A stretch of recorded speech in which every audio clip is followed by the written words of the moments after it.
Gurave Gaurachandraya Radhikaya Tadale Krishnaya Krishna Bhaktaya Tadabhaktaya Namo Namaha Vancha Kalpatarubhyascha Kripa Sindhuvevacha Patitanam Bhavanebhyo Vaishnavebhyo Namo Namaha Jaya Sri Krishna Chaitanya Prabhu Nityananda Sri Advaita Gadadhara Sivasari Sri Gaura Bhaktavinda Hare Krishna Krishna Krishna Hare Hare Hare Rama Rama Rama Hare Hare Dandavad Pranam devotees. So I pretty soon have to begin to prepare offerings for my Thakurji here, but I didn't get a chance to do this early in the morning, and as I've mentioned already many times, I have been doing these answering sessions to inbox questions via this medium of the Facebook presentations. So let me read something of this question. It's a very long, it's more like an essay than a question, but it's a very sweet couple. And he says, Hari Bol, I'll skip all the intro parts of it, but the gist of the question is, Hari Bol, myself and my wife have been attending quite a few sessions of various kinds of practices which are not directly bhakti, but they seem to be helping us in developing our practice of bhakti. So I want to know if one, these practices are okay, and two, whether or not we should continue. Well, I guess the second part will be dependent on how you digest the answer to the first part. So whether you should continue or not will depend on what you get out of the answering of the first part of your question, was about the practice of various other modalities in order to help you in your practice of bhakti. So there are some considerations that should be made. The first consideration is the basis of the practice in bhakti is foundationed in Shraddha. Shraddha means faith. According to the nature of our faith, our advancement in bhakti is faster or slower, because faith is the propellant that moves us forward, and the agency of approval of what level we're moving to is the kripa coming from Sri Guru and from Vaishnavas, primarily from Sri Guru, but certainly also from Vaishnavas. So how we invest or divest faith is a really important consideration in how we move forward in bhakti. So Raghunath Das Goswami in Manasiksha, in the very first verse, the middle two lines of that verse, says, Swamantri Sri Namni Vraja Nava Yuva Dvandva Sarane Sadha Dandva Hitva Kuru Ratim Apurvam Atitram. So here he's saying that what we have received from Sri Guru means, Swamantra means the mantras you receive at the time of Diksha. Of course, you and your wife, well, I'm saying for this couple, but I'm speaking for everyone, you both have Diksha mantras that you've received from Sri Guru. Also, Swamantri Sri Nam. And certainly, you have been given introduction by initiation into the chanting of Harinam. So Raghunath Das Goswami has said here, Swamantra Sri Namni Vraja Nava Yuva Dvandva Sarane. So it means that the object of both your mantra and Sri Harinam is the worship of Sri Radha Krishna. Now he's saying here, regarding that connection, your Diksha mantra, Harinam, and your object of worship via those two means, you should develop Sada Damba Hitva. So Damba means pride. Here the word pride doesn't necessarily relate to the gross idea of pride. It relates to a self-conception that there's any element within me that has efficacy to produce bhakti outside of the kripa of Bhakti Devi, which is Srimati Radhika ultimately, and the agency of Bhakti Devi, which is Shri Guru. That there is something else within me which I can do or use that will produce efficacy in the progress of bhakti beyond the mercy of Shri Guru and Bhakti Devi. So, Sada Danva Hitva, that kind of pride that I am somehow the doer, right? Because remember, an essential principle taught in Bhagavad Gita is, what is this verse? Prakriti kriyamanani gunai karmani sarvasha ahamkara vimudatma kartam iti manyate. Even in regular material dealings, when we consider ourselves to be the doer, it is to be considered vimudatma. We've become bewildered by ahamkara. Ahamkara means false ego. Aham, karana, and karata. I am the cause and doer of activities. Actually, in the material world, everything is being carried out by the three modes of material nature under the approval of the super soul, right? We actually have a desire to do something, and then the super soul who's present is Unmanta and Upadrishta, means the witness and the sanctioning authority. They give approval, and then that activity takes place within the three modes of material nature. So we're really not the doer of anything. We're the recipients of the vicarious identification with it, but we're not the actual doers. So translating that into the spiritual arena, we're also not the doers. Bhaktivinoda Thakur, he wrote, Yogyata vichare kichu nahi pai, tomara karuna sar. Oh Shri Gurudev, I realized when I examined myself closely that I have nothing. Yogyata vichare kichu nahi pai. I don't have anything. Tomara karuna sar. Whatever I am doing as far as bhakti is concerned, the essence of that is coming from your karuna, your mercy. So this mentality is key in giving up the pride, and again, pride here not meaning gross pride, but pride can be a very subtle thing as well. But the pride that there is some power in me to utilize something that will be more efficient in causing bhakti to appear than bhakti itself or the agencies of bhakti, Shri Guru, Vaishnava, etc. So that is one consideration. So also in that verse it says, Sada Danva Hitva Guru Ratim Atitaram Apurvata. So Rati means attraction. We should have Guru Rati Apurvata means like you've never had for anything else before. Right? We've had faith throughout our lives in so many different things. This person and this relationship and that engagement in education or this job or whatever, in the pursuit of happiness, we've engaged our faith in so many different things. And ultimately, it doesn't pan out to give us the full happiness that we're searching for. So Raghunath Das Goswami is saying here, Siddhartha Hitva, Guru Rati Matitaram, right?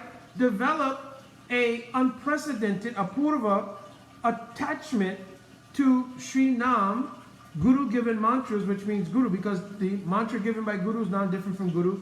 Develop an unprecedented attachment, excessive attachment. Atitara means like excessive attachment for the Nam and mantra given by Guru Dev.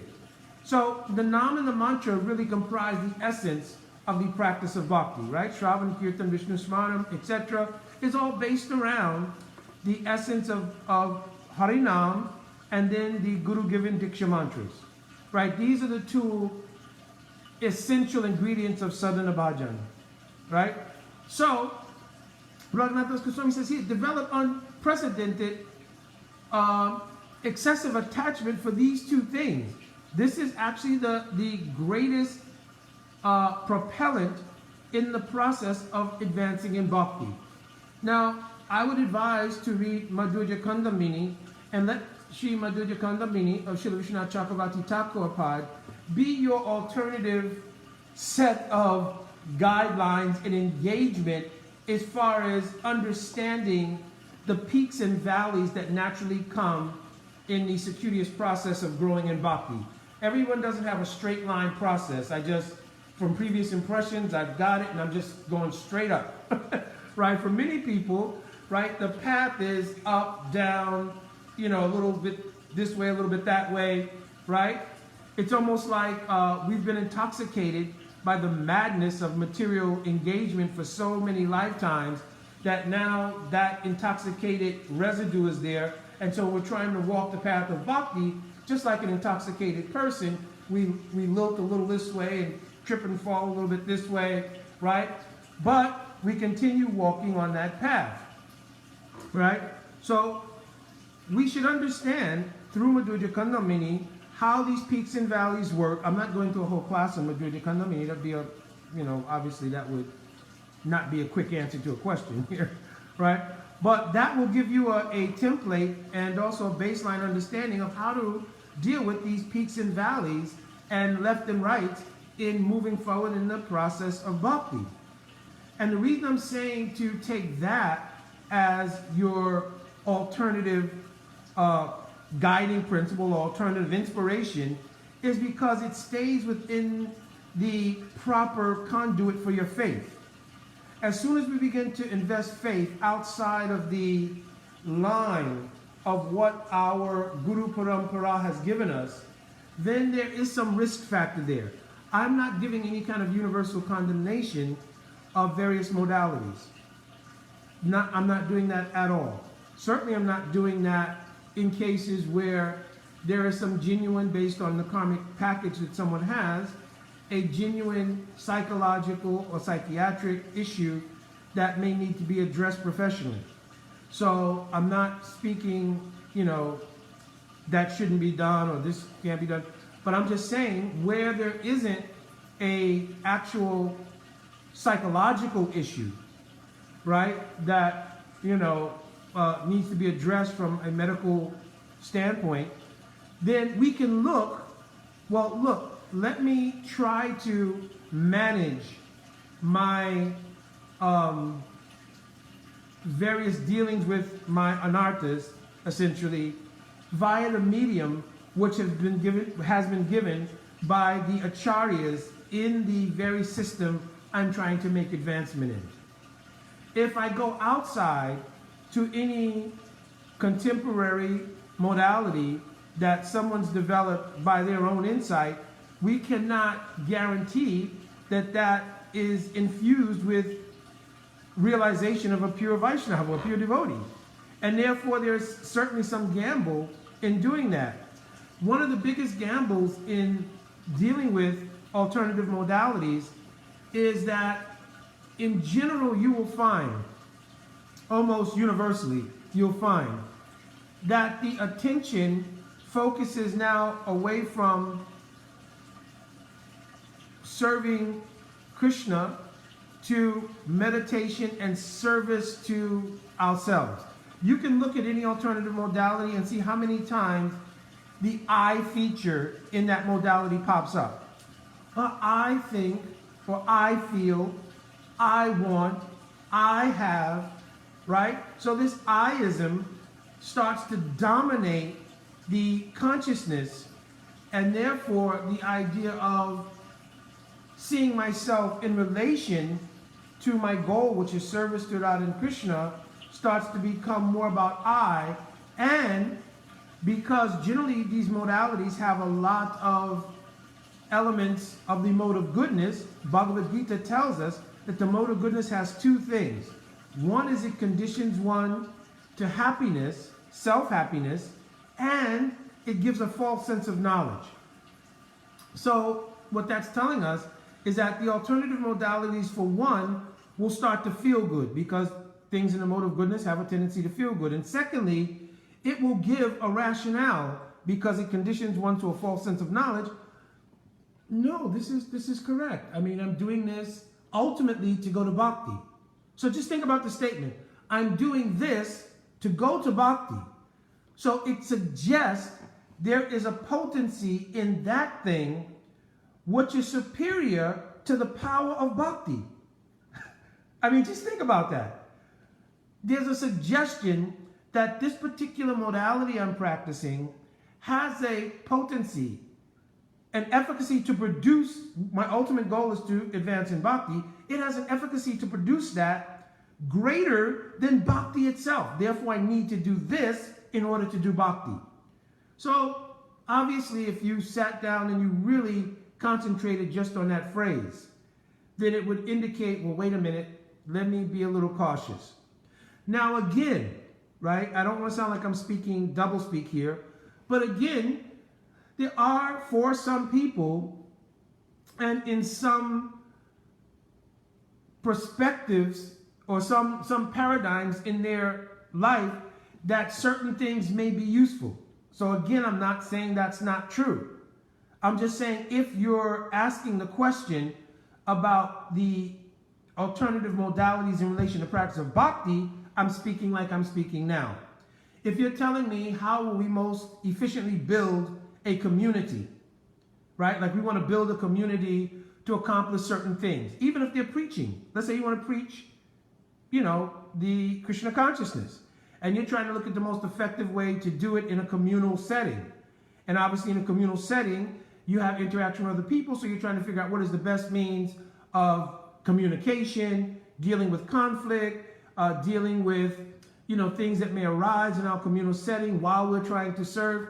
Certainly you may look at modalities which may help on the external platform to give, some means of how to deal with those things. My feeling is that the deeper your understanding of bhakti is, then the more you can draw out of the direct connection with bhakti, even to solve and deal with things that are related to the relative world. Now, some people can't always make that connection as clearly, and therefore they feel, well, let me utilize this modality or utilize that modality and dovetail it somehow with bhakti and use it to make an effective means of some kind of communal activity, right? Or some cases, an individual activity. Maybe it's a relationship issue, husband and wife issue or something. But we should not feel that somehow or another bhakti doesn't have the potency to solve even relative problems. It's just that maybe I have not been able to access that depth of bhakti, and therefore, for whatever reason, this modality has been presented to me, and I resonated with it, and I'm going to try to use it. Again, I'm giving the caution. In general, those modalities, because of their affiliation with the mode of sattva gun, have the tendency to condition the jiva to the feeling of happiness that comes from it, and a false sense of knowledge to justify sticking with that good feeling that I'm getting from utilizing that modality. So that kind of answers the question, hopefully, in a nutshell. So obviously I'm saying that be careful, because the investment of your faith or the divestment of your faith has a great impact on your advancement in bhakti. Secondly, we should always consider that bhakti is absolute.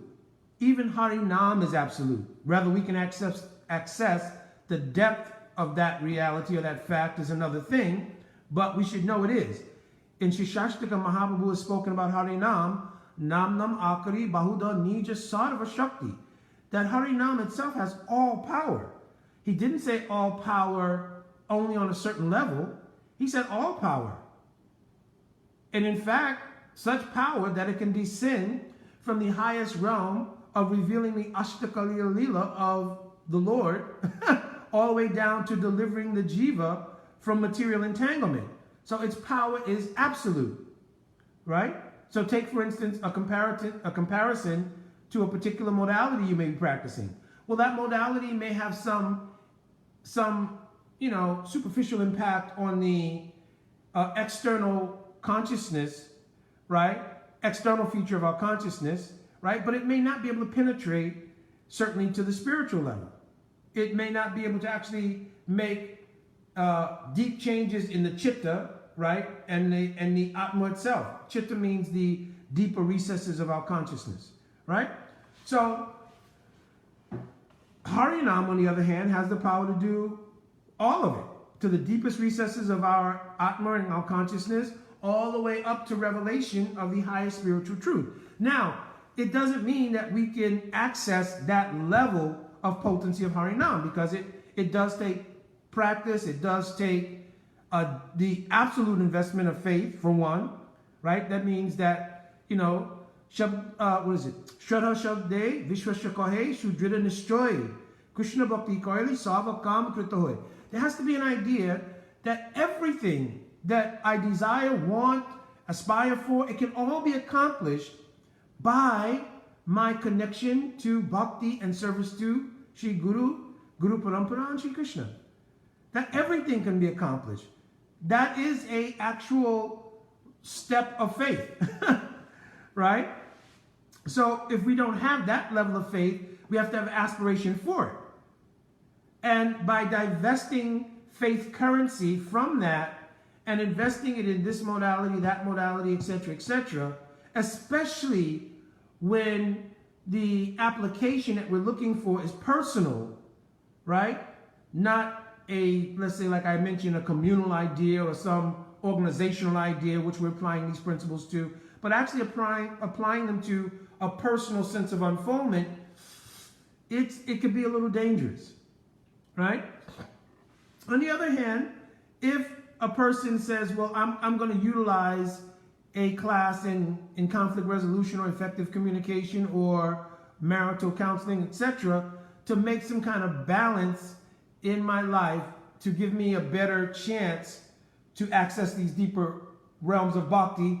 Again, still it's some divestment of faith, but if you are careful and you heed the warnings that I'm telling you about in terms of entrapment in the mode of goodness, right, then Guru, especially if Guru gives sanction and Guru gives blessing, then it is possible that you'll be able to move effectively through whatever that modality is, and then realize the fullness of the efficacy and potency of the path of bhakti exclusively, right? So that's the best way for me to answer that question. I don't have a lot of time. I do have to begin to do my seva. But one other element in the long, I'm not criticizing you, Prabhu. You and your good wife are wonderful devotees. So, but the length of your question, one part of it was about the inability to taste the feelings of the higher levels of bhakti, is how you couched it, I believe. I'm paraphrasing now because I don't have it in front of me anymore. How you paraphrased one part of the question. Well, one of the things that we should consider is eligibility or adhikar. So we should think that I may not have adhikar eligibility to access the taste of higher levels of bhakti. I kind of want to put this in the right framework. So bhakti is an unfoldment, beginning with faith. From faith, one develops utilization of that faith in association with realized Vaishnavas. That is called sadhu sangha, right? Because this is how bhakti unfolds. So the utilization of your faith in the understanding and realization of who and what it means to do sadhu sangha is the first level, right? So first I have an inclination. It's called mati, literally means discrimination. I'm not this body. Ke ami, ken am I? Jarita patrai, like the question Sanatana Goswami asked. Who am I? Why am I suffering? And that starts the genesis of a search for something alternative to the material world. Then one meets someone qualified to begin to give those kind of answers, right? So Brahmana, Brahmati Kon, Bhagavan Jeev, Guru Krishna Prasade, Bhoy, Bhakti Lata Bij. Eventually one meets Guru, Sadhu.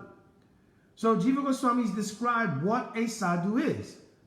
Sadnoti sadayati cha Krishna premiti sadhu. Someone who's understood the absolute reality to be Krishna Prem, or love for God. Love for God inherently means service to God, right? So that person is a sadhu who's understood that, realized it, and therefore is a agency, directly agency of that realization, right? A person who's realized the absolute truth to be love of God and service to God, and who is the embodiment of that realization, they are called a sadhu. And to do their sangha means samyak rupe anugamana. So samyak means completely. Anu means to continuously, for one. Anu also means to follow. The word gamana means to move. So anugamana means to follow them, literally. Anu means continuously, and anu also means realization of our own position. It's called anutva. Anutva means we are very insignificant in relation to them. So this means humility. That's why Mahaprabhu quoted the verse, Trinadapi, wrote the verse, not quoted it, wrote the verse, Trinadapi sunichena. Right? So this verse he's saying, with great humility, we can then take Harinam or follow a sadhu. So first realization is sadhu sangha. Then that sadhu will teach us how to do bhajan. And again, this is the deepening of the investment of faith. Now we'll invest faith in bhajan. What is bhajan? Shravan, Kirtan, Vishnu Smaranam, Pada Sevanam, etc. This is called bhajan life. Right? Now, from bhajan, automatically, by the potency of bhajan, anarthas are removed. But this is the very nature of your original question, is when we don't have faith, right? Which may be a result of not having really strong sadhu sangha, either based on the person we have attributed the qualities of sadhu to, or on our lack of understanding the nature of that person. One of the two, right? And therefore, when we receive bhajan instructions from that person, the potency and efficacy, we're unable to catch up with it, and therefore our anarthas don't seem to go away.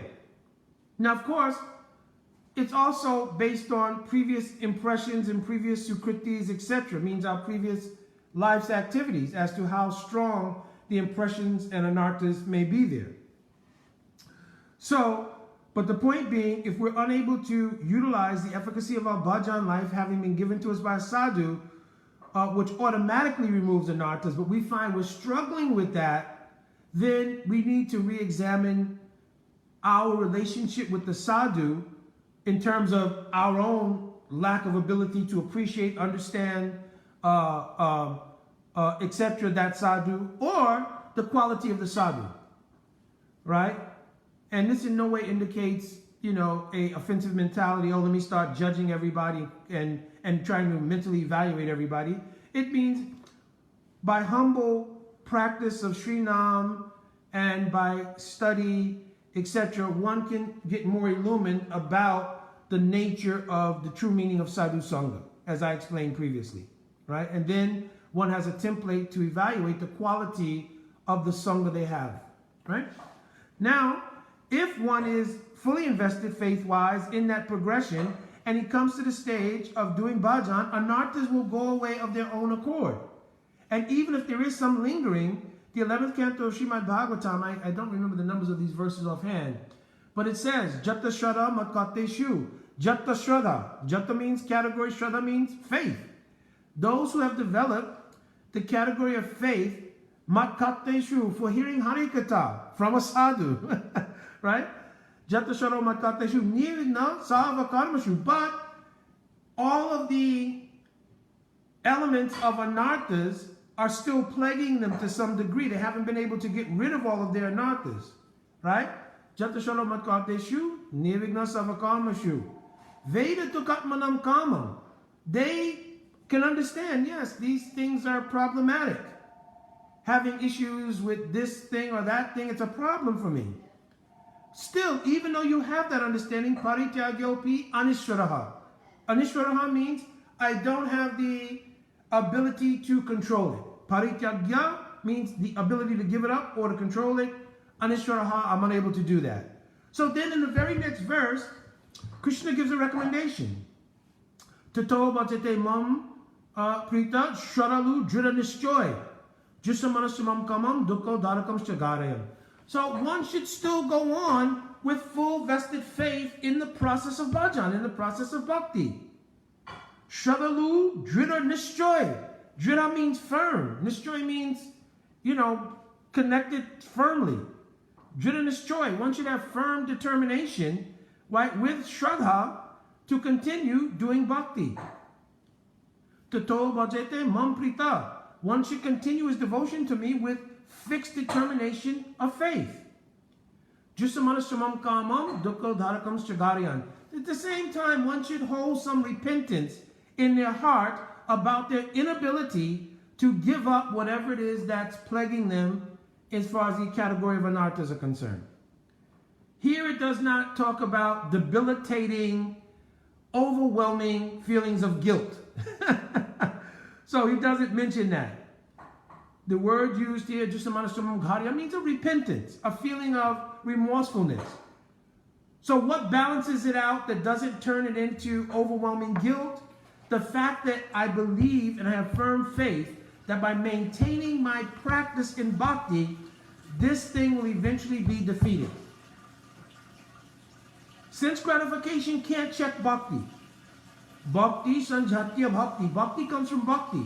It's not coming from the ability of us to perform, so to speak. Bhakti comes from bhakti. Our endeavor to do bhakti only sets a fertile atmosphere for the mercy of Guru and Vaishnavas to come. It's not the actions itself that's producing bhakti. They're simply creating a fertile atmosphere for bhakti to descend. So we shouldn't think, well, because I have this struggle or that struggle, then I should just kind of give up on bhakti or turn to an alternative modality, etc. We should have that faith.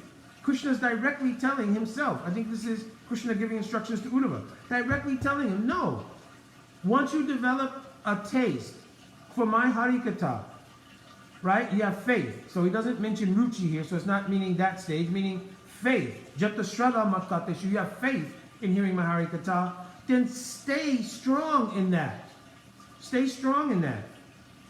And if you have to deal with any incongruities due to your past lives' impressions and even this life's impressions, whatever, don't let that become an obstacle. Maintain a mood of remorsefulness, but maintain a firm determination. I will practice bhakti. I will invest full faith in bhakti, in the lotus feet of Sri Guru, in the teachings of Sriman Mahaprabhu, in the teachings of our Goswami Varga, which are numerous. Just think, Jiva Goswami Pad himself wrote 400,000 verses. How much love and affection do you think he showed you? I don't know who in any kind of alternative modality can show you the kind of love and affection your Sri Gurudev has shown, your Purva Acharyas have shown, Mahaprabhu himself has shown. Who can love you more than that? Just look closely at the extent to which they have gone to help. Who has shown love like that? Especially our Sri Guru. If you look at the activities of your Guru, who has loved you more? What is it that can't be accomplished by the mercy of my Gurudev? This absolute faith in Sri Guru is the level which will begin to bring higher taste in bhakti. Right? Because Gurudev, by his mercy, he will start to reveal in the heart of that disciple the various nuances of the sweetness of bhakti. And when you start to taste this, Raso Rajam Rasopyasha Param Jistanavartate, Krishna is telling in Bhagavad Gita, by the influence of this taste of bhakti rasa, even in small drops or a slight spray, then your attraction to the material world and the things that present anarthas, they will naturally diminish. So we should not spend our lives in a boxing match with anarthas and sense gratification, this and that.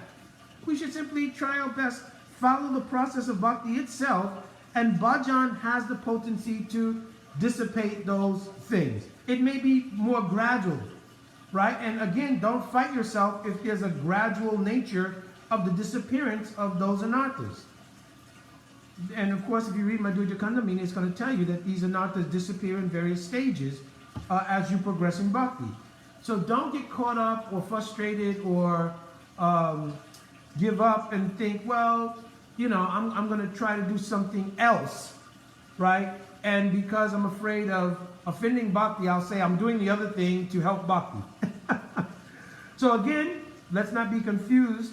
I'm not saying there aren't situations in which taking a protocol from somewhere and utilizing it for a particular thing is not maybe an efficient means of doing that thing. Like again, we talked about communal ideas of preaching, running a temple, being in a marriage, etc. You may take protocols from something and apply them to help your communication and so forth and so on.